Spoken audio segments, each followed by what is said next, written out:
Relationship should be the foundation for the so-called marriage. Okay?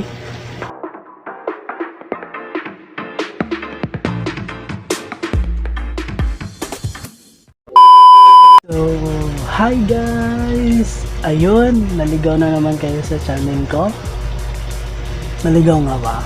Since andito ka na lang din naman, panoorin mo na. Baka sakaling may matutunan ka, di ba? Di makaiwas ka din. Bago tayo magsimula sa video na to, bakit nga ba may mga partner na ikipagrelasyon sa ganitong klase ng relasyon? NANI? Well, ang tinutukoy ko ay ang no label relationship. So, paano nga ba maiiwasan? So, without further ado, umpisa na natin. Let's go! A few moments later. May tatlong tips yan paano ka makiwas or paano ka makalabas Bawal lumabas o bawal lumabas. sa relasyong ganito. Okay? May 3 no's. 3 no's lang yan. Una, know your worth. Bago ka papasok sa relasyon na to, sa ganitong relasyon, or kung andito ka na sa relasyon na to, tanungin mo sarili mo, eto ba yung standard na relasyon na gusto ko?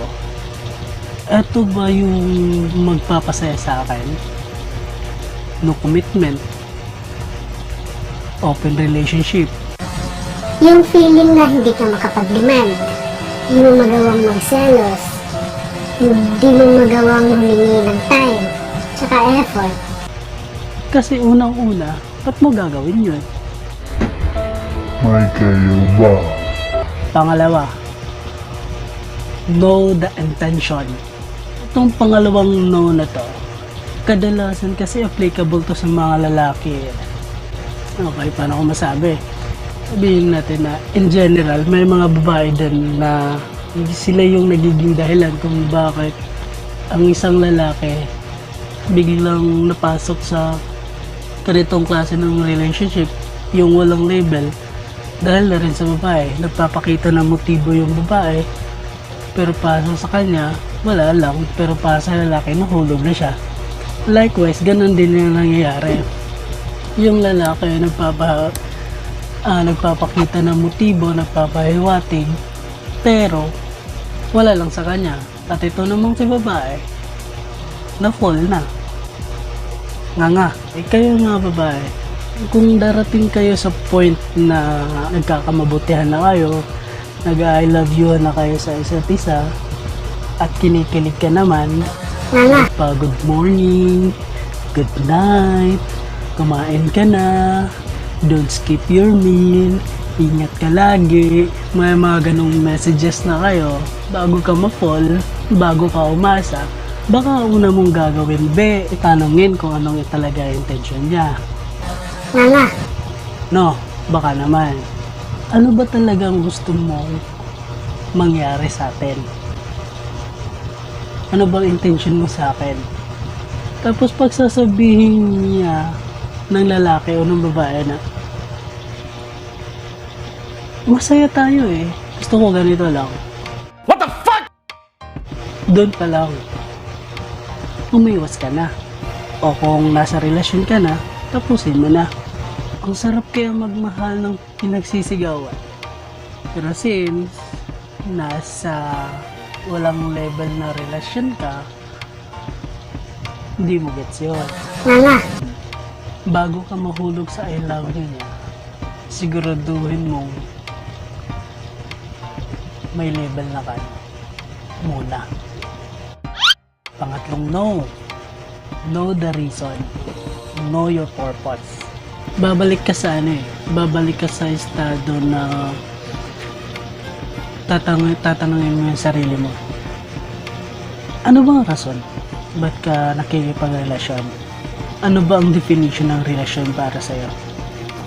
Kung hindi ka pa ready na makita yung partner mo in the future, huwag kang makikipagrelasyon.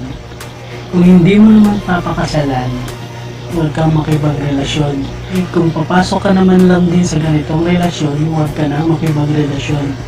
Ano pang silbi na nakikipagrelasyon ka kung hindi naman panghabang buhay na? Gets mo ba yung logic?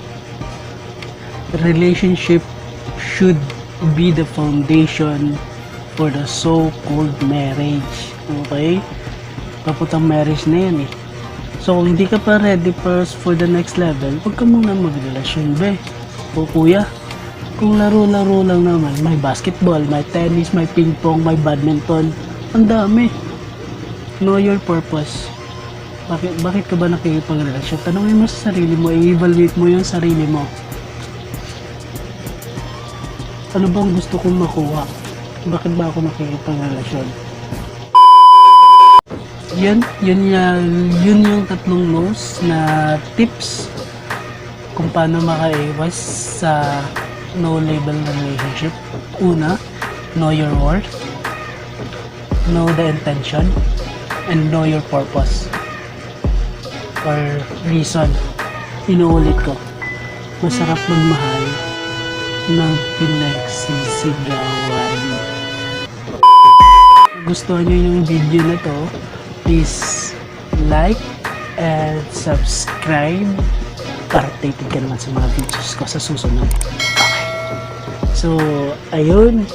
Gotta go guys and see you in my next video.